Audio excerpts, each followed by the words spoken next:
Saviez-vous que les journaux que les Finlandais lisent aujourd'hui doivent leur existence à un pasteur du XVIIIe siècle? Bienvenue dans Les Racines de l'Occident, le podcast qui explore comment la Bible a façonné nos sociétés.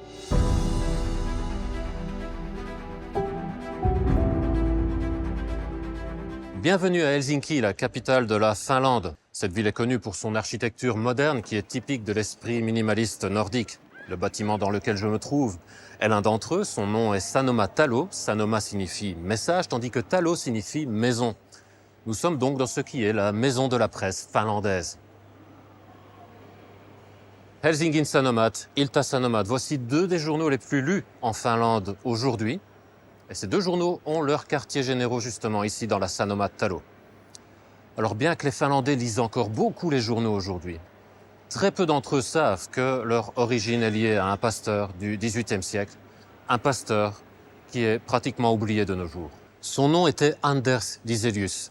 Mais qui était-il exactement?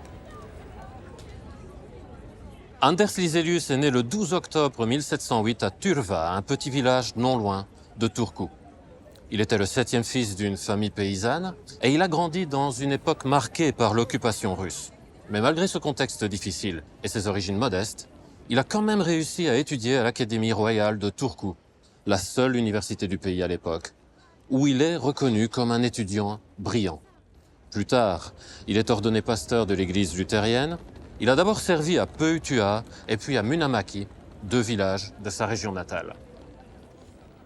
En plus de sa mission pastorale, Anders Liselius est aussi connu pour avoir contribué à la langue finnoise écrite. Et il est peut-être même celui qui amena aussi la pomme de terre en Finlande. Et ceci n'est qu'un début. Anders Liselius allait seulement entrer dans l'histoire comme étant le fondateur du tout premier journal en langue finnoise. À l'époque de Liselius, la Finlande traversait un grand réveil spirituel. Dans les villages, dans les campagnes, des foules entières se tournaient vers la foi. Et avec ce mouvement, les gens voulaient des livres d'enseignement chrétien. Le moment était donc parfait pour qu'un journal en langue finnoise voie le jour. Et c'est donc en 1775, il y a exactement 250 ans, qu'Anders Liselius lança le tout premier journal en langue finnoise. Son nom était Suomen kielisiä tietosanomia, nouvelle en langue finnoise. Dans son premier éditorial, on découvre quelles étaient ses intentions. Il voulait que ses paroissiens soient informés des faits d'actualité qui les concernaient, comme par exemple les décisions du gouvernement, des événements contemporains ou même historiques, et même des enseignements agricoles destinés à améliorer leur récolte. Le fait que ce soit un pasteur qui est le père du tout premier journal en langue finnoise n'a rien d'un hasard. En réalité, c'était la foi chrétienne qui était le moteur même de son action. Anders Liselius se basait sur la Bible. La Bible enseigne que la vérité rend libre. Elle enseigne que le peuple périt faute de connaissance.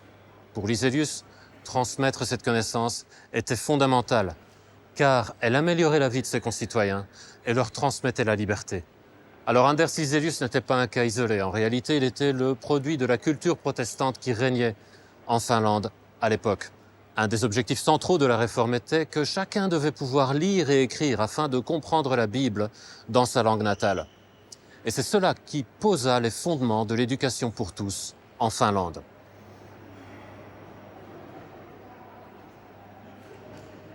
Alors aujourd'hui en Finlande, nous nous levons le matin, nous prenons notre café, nous lisons notre journal. Ceci est un acte d'apparence très ordinaire. En réalité, les Finlandais le doivent à Anders Liselius.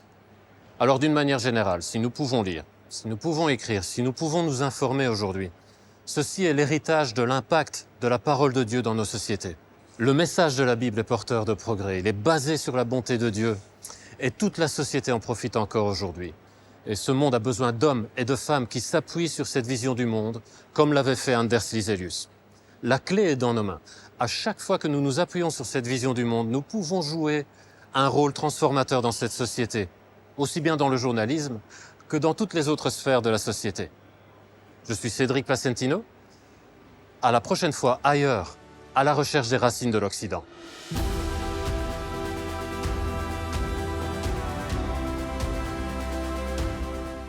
De l'esprit minimaliste nordique. Le bâtiment dans lequel je troule, de comprendre Bible. Ah, la Ligue. La Ligue des Champions. Je vous remercie. C'est ça, je suis là. Alors aujourd'hui en Finlande, nous nous réveillons le matin, nous prenons notre café, nous lisons notre journal. Et à travers des hommes et des femmes qui ont appliqué cette marole,